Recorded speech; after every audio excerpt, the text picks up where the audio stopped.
Les invités sont là. Fallait entrer. Bonjour, monsieur le pasteur. Monsieur et madame Snowball, how do you do? Et vous, Mr. Zlotsky, cher grand écrivain. Ladies and gentlemen, permettez-moi de vous présenter un brillant reporter, mon ami, monsieur Tintin. Heureuse de vous connaître. Ne vous inquiétez pas, c'est les vents. Calmez-vous, mesdames. Le cri venait de la chambre du professeur Cyclone. My God, mon femme. Pamela, Pamela, que se passe-t-il? Oh, Madame Snowball est évanouie. Étendez-la sur les divans.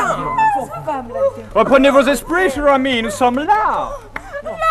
Par la fenêtre, j'ai vu un fantôme. Tout blanc. Mais il y avait un poignard au mur. Il a disparu. Saïd, j'aperçus une forme blanche qui courait vers la forêt. Drôle de fantôme qui dérobe un poignard. Ladies and gentlemen, je suis navré. Puis-je vous suggérer de vous asseoir? Boys, servez les drinks.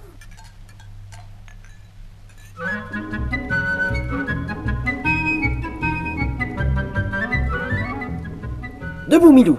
Il fait grand jour et nous devons retrouver Cyclone. Tout le monde dort encore dans la maison. Essaie de ne pas perdre la trace, Milou. Regarde son gibus. En effet, c'est bien le chapeau du professeur. Je vous tiens. Il faut que je vous tue. Tant pis, pas moyen de faire autrement.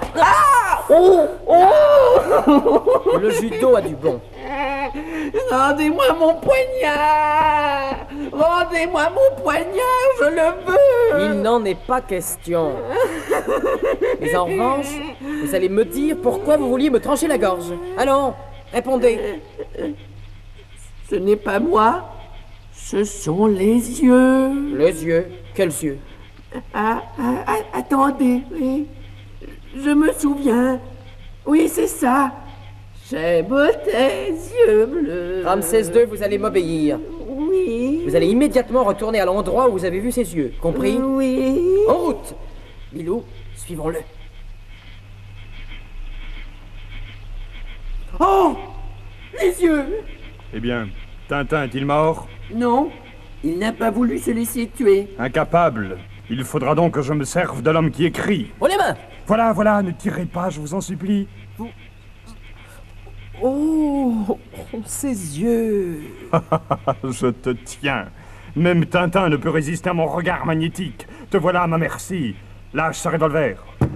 Quel mignon petit jouet! Tip, tip, tip, tip, tip, tip, tip, tip, tip. Oh, que c'est gai! Ram va encore faire pif-paf! Oh. Quoi? Le fakir est en fuite.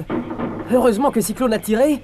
Cela a brisé le charme. Cours! Cours! Ram va faire pif-paf! Pif-paf! Pif-paf! Ouf, le chargeur est vide.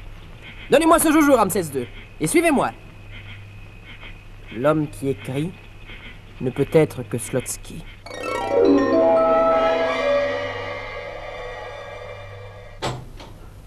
Bonjour, monsieur Slotsky. Monsieur Tintin? Jouons franc jeu, voulez-vous? On en veut à ma vie. Vous allez me dire immédiatement ce que vous savez. Moi? Mais je ne comprends pas. Parlez, sinon... Paf! Pif! Soit. Encore que je ne sache pas grand-chose, une bande de trafiquants de stupéfiants a décidé de vous supprimer. Faites-vous partie de cette bande?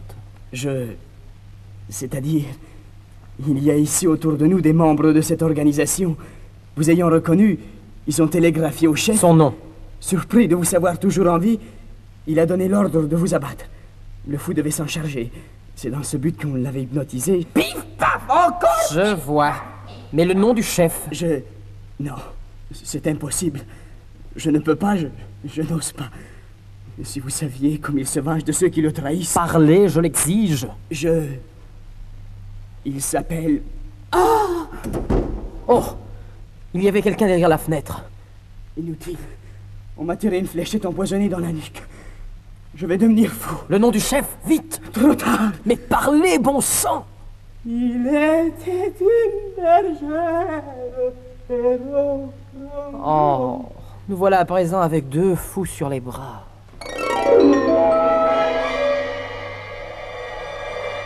Que cela est bien étrange, mon cher Tintin. Le docteur Finet a dû partir tôt au matin et il m'a prié de vous remettre cette lettre, adressée au directeur de l'asile. Les deux malades sont déjà dans la voiture. Encore merci, Major. Tu vas vers l'asile, Tintin. Grâce à la lettre que j'ai substituée à celle du docteur Finet, tu seras bien reçu. Mais laissez-moi sortir d'ici! Je ne suis pas fou, moi! Je ne suis pas fou! Vénéré maître, Tintin, tenu pour fou, est désormais colloqué. Mon Dieu, c'est effroyable! Personne ne me croit, je me sens vraiment devenir fou! Voici votre potage. Mon potage? Ça va barder! Merci. Voilà ce que j'en fais de votre soupière, un chapeau dont je vous coiffe! Vite, vite, Milou, sauvons-nous, vite! Par ici! Par les jardins! Un train! Si nous parvenons à sauter dessus, nous sommes sauvés! Arrêtez-le! Arrêtez-le! Mon Dieu! Milou n'a pas pu me suivre! Et ce train qui m'emporte! Pourvu qu'il songe à suivre la voie! Allô? Allô, Arbouja? Un de nos fous s'est évadé et a sauté dans le train qui va entrer en gare. Voici son signalement. Théroux départ à 14h50 voie 5. Pistoul départ à 15h voie 9. À présent, il s'agit de sortir de cette gare. Il y a là 3 gaillards dont l'allure ne me dit rien qui vaille. Pas d'erreur. Ma fuite a dû être signalée, ils m'ont reconnu.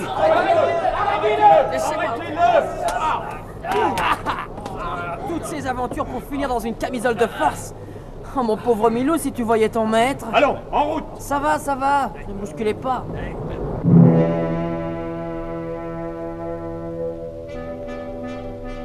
Voilà, je n'ai plus qu'à attendre qu'on me ramène à l'asile.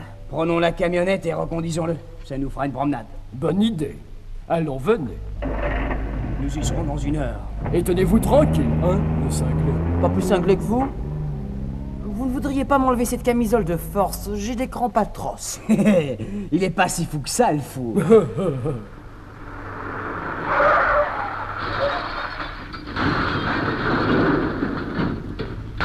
Où es-tu, qui va là? Oh, ma tête! Vite, vite, cherchons le fou. Il doit être mort, dans ce tas de ferraille. Oui, il doit être mort. Allons faire notre rapport. Ils sont partis. Je crois bien que je suis libre. Enfin, libre dans une camisole de force. Oh, un éléphant. Mais harnaché celui-là. Et sur son dos, un raja. Monsieur! Monsieur! Par le bas blut sacré.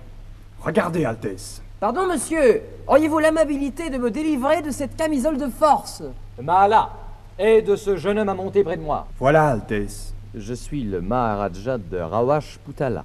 Vous êtes mon hôte, monsieur... Tintin, Altesse. Tintin, journaliste.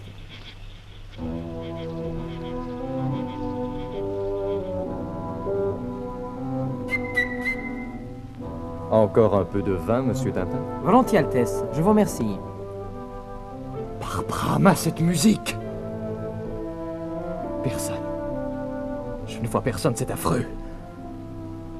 Excusez mon trouble, monsieur Tintin, mais vous le comprendrez lorsque vous saurez que mon père et mon frère ont tous deux été subitement frappés de folie, et que chaque fois, juste avant que le malheur n'arrive, cette musique diabolique s'est fait entendre. Aujourd'hui, j'en suis sûr, c'est à moi que s'adresse ce sinistre avertissement. Zlotsky. Vous dites? Je pensais à quelqu'un qui m'avait déjà parlé du poison qui rend fou. Permettez-moi une question. Votre père et votre frère s'étaient-ils attaqués au trafic des stupéfiants? De l'opium, par exemple? Certainement. Moi-même, d'ailleurs, je continue la lutte. Dans ce cas, nous les tenons. Altesse, je vous en prie, écoutez-moi. Le dernier des Maharajas doit payer. Montre-moi sa fenêtre. Et j'irai lui souffler dans l'oreille le poison qui rend fou. Tu vois là-bas, au 2e étage, là où la lumière vient de s'éteindre. C'est la chambre du Maharaja. Bien, corde magique. Tresse-toi. Dors tranquille, ô Maharaja de Rawajputala. Voilà. Demain, la raison t'aura abandonné. Je n'aurais pas pu me poster à un meilleur endroit. En descendant de sa corde, le fakir doit forcément repasser par ici. Je n'ai qu'à l'attendre. Toujours rien. Que fait-il? C'est bizarre. Et la corde est partie. Serait-il dans cet arbre? Tiens, cet arbre sonne creux. Oh, il s'ouvre comme une armoire. Je suis au bord d'un puits. Que peut-il y avoir au fond? Arrive que pourra. Je descends. Une galerie, une porte. Zut, on vient. Un homme revêtu d'une cagoule. Il est entré dans une pièce éclairée, au fond du couloir. Oh, zut et zut! Encore un cagoulard!